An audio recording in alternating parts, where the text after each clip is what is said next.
Alright, this is the landscape artwork. So far it looks pretty nice, but it's not there yet.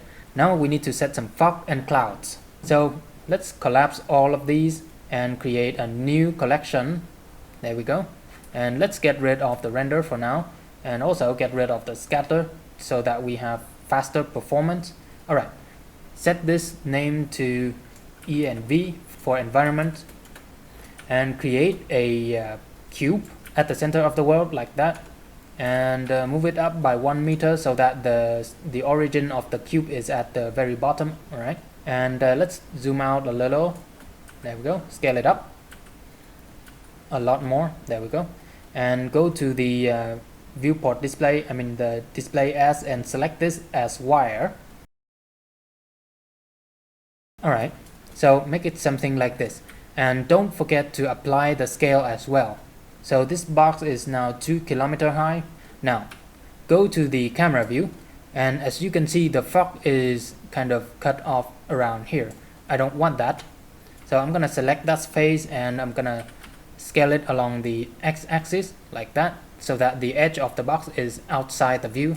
Now in the shaders of the material nodes, we have this fog right here, but for this tutorial I'm gonna use a much simpler fog setup.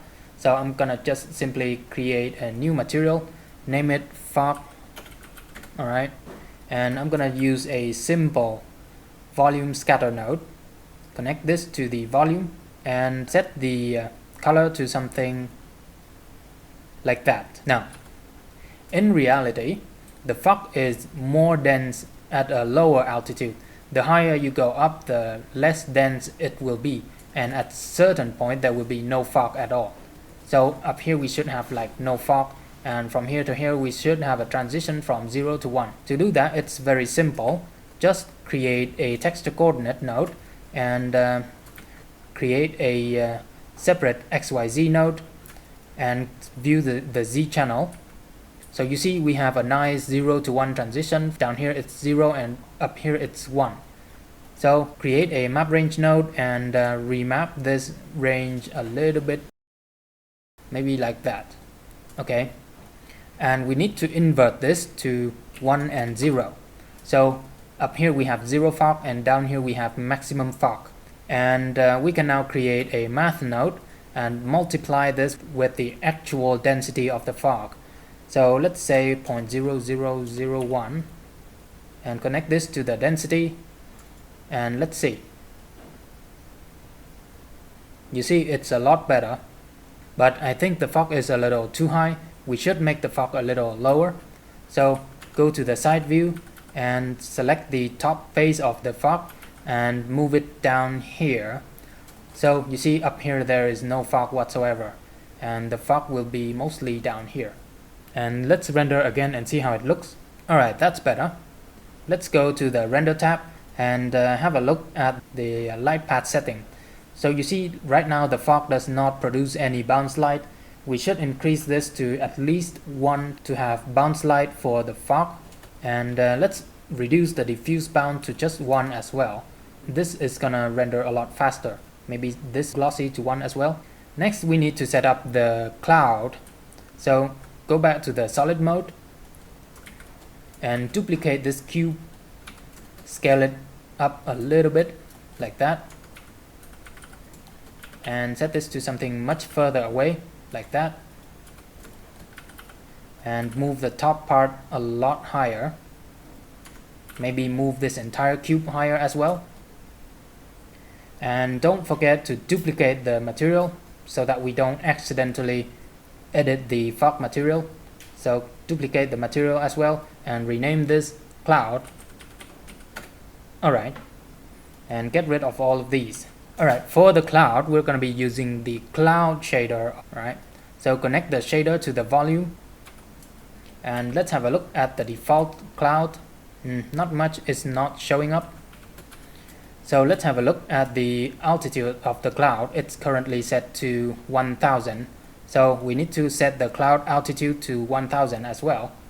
To be more precise, it's gonna be 1040. Okay, and the height of the cloud, which is gonna be the altitude plus the height. So this part is gonna be the height of the cloud. So set this to, let's say, 2000. So the cloud will be 2000 meter high. And for the horizon distance and the horizon altitude, these parameters were meant to fake the curvature of the Earth. But in this case, I don't need to fake the curvature. So I'm going to set the horizon altitude to be the same as the cloud itself. Let's have a look at the render again. So you see we have a bunch of cloud now, but there is a bit of a problem because out here we have no cloud. There is no cloud to block away the sun, but if we expand this box out here, it's gonna slow down the render, and I don't like that. Alright, so I'm gonna create some fake shadow to just block away the sun outside the view. It's a very simple trick, so just create a plane right here, scale it up real big like that, and rotate it by 90 degrees like that. And I'm gonna extrude this face like that and move this here like that. Alright, this will block away the sunlight and create an illusion that we have the entire world covered by the cloud. So create a material and set this to diffuse, or maybe just emission, and set the strength to 0. So this material will not interact with the light whatsoever. So let's render again and see how it looks. It's not enough to block away all the light. Let me just move this here.